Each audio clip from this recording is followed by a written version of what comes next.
আসসালামুয়ালাইকুম, অ্যানিকাস kitchen চ্যানেলে সবাইকে স্বাগতম জানাচ্ছি। আজ আমি আপনাদের জন্য নিয়ে এসেছি হায়দ্রাবাদি দম বিরিয়ানি রেসিপি। আশা করছি আমার এই হায়দ্রাবাদি দম বিরিয়ানি রেসিপিটা আপনাদের কাছে অনেক ভালো লাগবে, কারণ এই দম বিরিয়ানিটা কাচ্চি বিরিয়ানির চাইতে স্বাদে অনেক আলাদা এবং খেতে অনেক সুস্বাদু। বিরিয়ানিতে গোটা মশলার মধ্যে লাগছে 2 টুকরা জয়ত্রী, 4টে দারচিনি, 8টি এলাচি, 7-8টির মতো লবঙ্গ। এখানে একটি জয়ফলকে আমি 4 ভাগের 1 ভাগ দিয়ে দিচ্ছি টুকরো করে।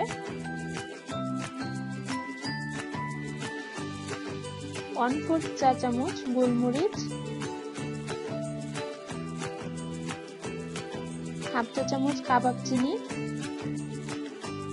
তেজপাতা, 1 চা চামচ জিরা। চুলায় একটি প্যান বসিয়ে সব মশলাগুলো একসাথে দিয়ে দিব, তেজপাতা বাদে, এবং কিছুক্ষণ তেলে নিব। এখানে নামানোর কিছুক্ষণ আগে তেজপাতাটা দিয়ে দিব এবং মশলাগুলো গুঁড়ো করে নিব। 1.5 কেজি গরুর মাংস নিয়ে নিয়েছি। ইচ্ছা করলে খাসির মাংস দিয়েও তৈরি করা যাবে। মাংসটা ম্যারিনেট করার জন্য 1/2 কাপ পরিমাণ টক দই নিয়ে নিচ্ছি। টক দইটা আমি পানি সহই ব্যবহার করি।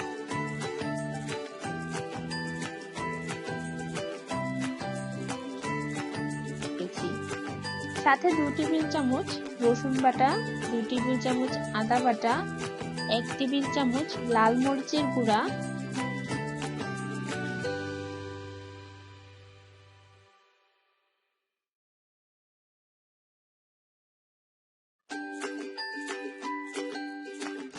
1 টেবিল চামচ ভাজা জিরার গুঁড়া, 2 টেবিল চামচ ধনিয়া গুঁড়া, 1 কাপ পেঁয়াজ বেরেস্তা, 2 চা চামচ তৈরি করা গরম মশলা গুঁড়া। মাংস ম্যারিনেটের জন্য সয়াবিন তেল লাগছে টোটাল 2/3 কাপ। এখানে আমি 1/2 কাপ দিয়ে দিচ্ছি সয়াবিন তেল, বাকিটা কোটিং এর সময় ব্যবহার করব।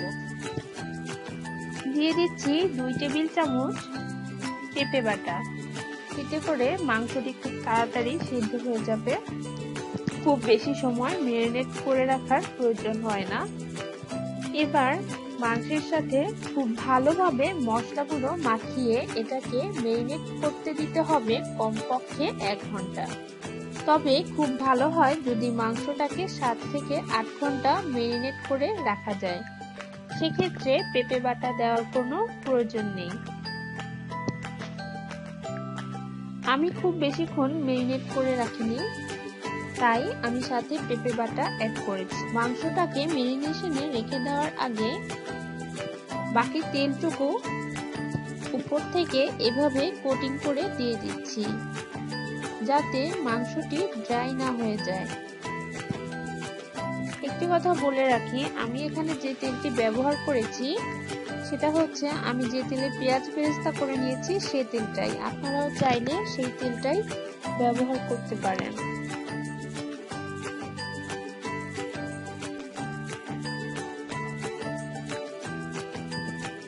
এবার বিরিয়ানির চালের প্রসেসটা করে নিব। আমি এখানে 750 গ্রাম বাসমতি চাল নিয়ে নিয়েছি। চাইলে এখানে পোলার চাউলও ব্যবহার করা যাবে। চাউলটিকে পর্যাপ্ত পরিমাণে পানি দিয়ে ভিজিয়ে রাখবো 30 মিনিট।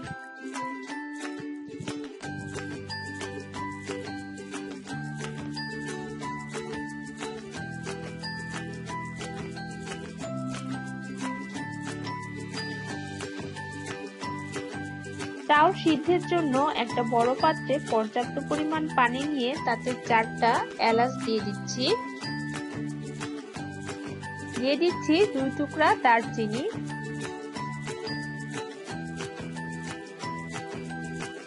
এবার অপেক্ষা করব পানিটা ফুটে ওঠা পর্যন্ত। এবার বিরিয়ানির চাল সিদ্ধ করে নেওয়ার জন্য আধা ঘন্টা আগে সেই ভিজিয়ে রাখা চালগুলোকে 2-3 বার পানি পরিবর্তন করে ভালো করে ধুয়ে একটি স্ট্রেনারে নিয়ে পানি ঝরিয়ে নিয়েছি। অন্যদিকে চুলায় ফুটে ওঠা পানির সাথে চাউলের পরিমাণ অনুযায়ী পরিমাণ মতো লবণ আর সাথে 1 টেবিল চামচ সয়াবিন তেল দিয়ে দিচ্ছি।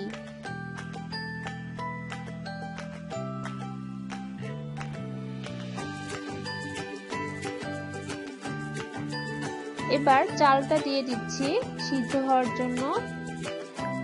দিয়ে দিচ্ছি একটা লেবুর অর্ধেক পরিমাণ লেবুর রস এবং সাথে এই লেবুর টুকরাটিও এর ভিতর দিয়ে দিচ্ছি, এতে করে ভালো ফ্লেভার আসবে। চালটি 70 থেকে 80% সিদ্ধ করে নিতে হবে।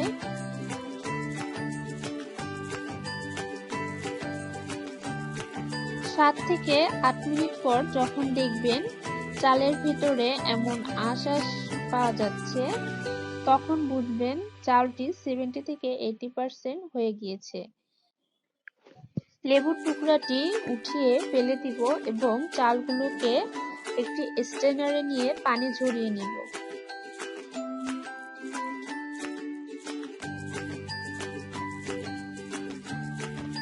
ম্যারিনেট করা মাংসের সাথে এবার দিয়ে দিচ্ছি 2 টেবিল চামচ ধনিয়া পাতা, 2 টেবিল চামচ পুদিনা পাতা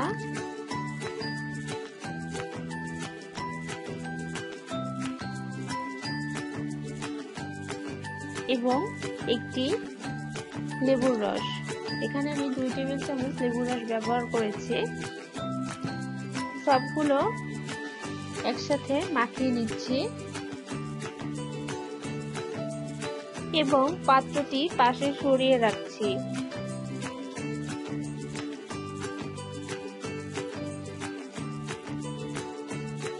যে পাত্রে বিরিয়ানিটি রান্না করব সেই পাত্রে 1 চা চামচ ঘি চারপাশে ব্রাশ করে মাখিয়ে রাখা মাংসগুলো ঢেলে দিতে হবে।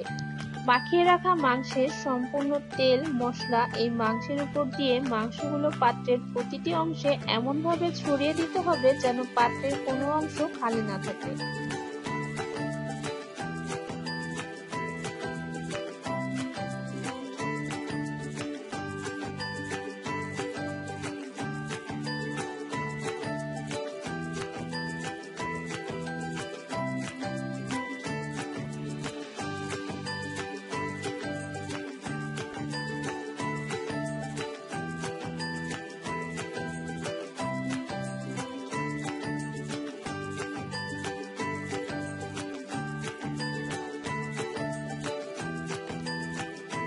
এর উপর দিয়ে দিচ্ছি সিদ্ধ করে পানি ঝরিয়ে রাখা বাসমতি চাউল।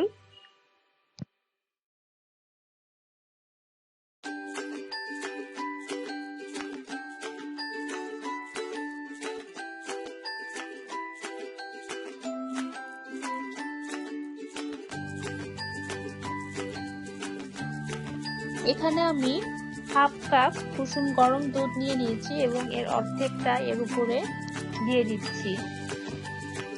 ফ্লেভারের জন্য দিয়ে দিচ্ছি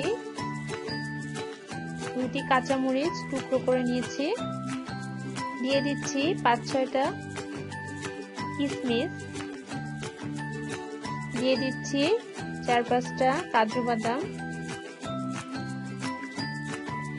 আপনারা চাইলে পুরো চালটুকুই একবারে মিশিয়ে দিতে পারেন, লেয়ার করাটা পুরোটাই অপশনাল। এবার বাকি দুধটুকু উপর থেকে দিয়ে দিচ্ছি, একে একে দিয়ে দিচ্ছি ধনিয়া পাতা, সামান্য কয়েক টুকরো পুদিনা পাতা,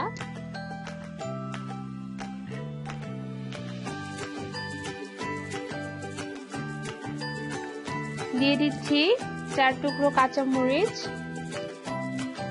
4-5টা কিশমিশ, কয়েকটি কাজু বাদাম, 2 চা চামচ ঘি আমি উপর থেকে এভাবে ছিটিয়ে দিচ্ছি।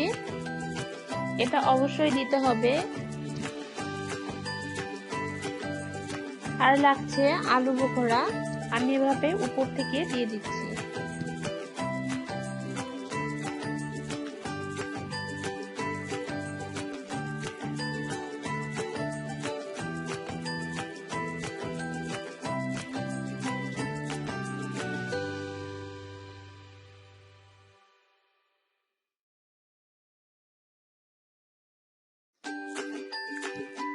আর লাগছে এখানে পেঁয়াজ বেরেস্তা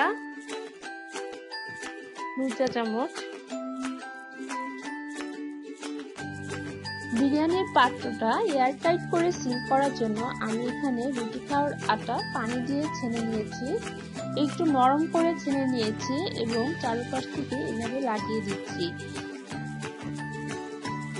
চারপাশ থেকে লাগিয়ে নেওয়া হয়ে গেলে ঢাকনাটি উপর থেকে ঢেকে দিব এবং হালকা চাপ দিয়ে চারপাশ থেকে এয়ারটাইট করে নিব এবং ঢাকনার মুখে যে ছিদ্রটি রয়েছে সেটিও আটা দিয়ে বন্ধ করে দিব। এবার চুলায় একটি লোহার তাওয়া বসিয়ে গরম করে নিচ্ছি। এবার বিরিয়ানির পাত্রটি তাওয়ার উপর রেখে হাই হিটে 10 মিনিট দমে রাখবো এবং লো হিটে 50 মিনিট দমে রাখবো। টোটাল 1 ঘন্টা পরে নামিয়ে নিতে হবে।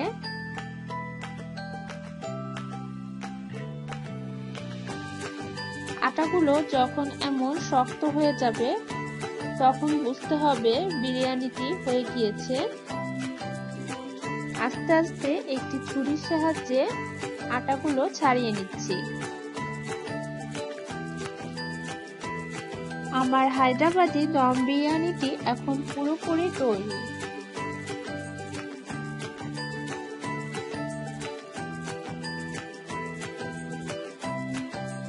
দেখুন কত সুন্দর ঝরঝরে হয়েছে। আমার মতো বিরিয়ানি প্রেমিক যারা আছেন তারা অবশ্যই বাসায় এই হায়দ্রাবাদি বিরিয়ানি রেসিপিটা ট্রাই করবেন। আর কেমন লাগলো সেটা অবশ্যই কমেন্ট করে জানাবেন।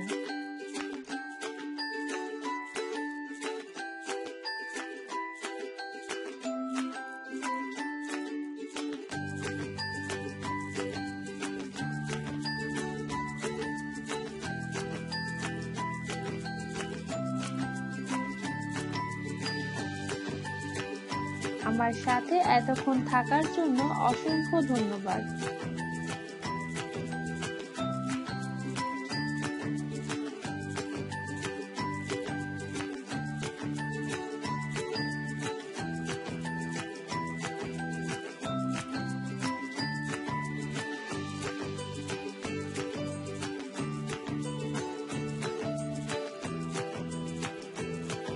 পরবর্তী ভিডিও দেখার আমন্ত্রণ জানিয়ে আজ এখানেই শেষ করছি। আল্লাহ হাফেজ।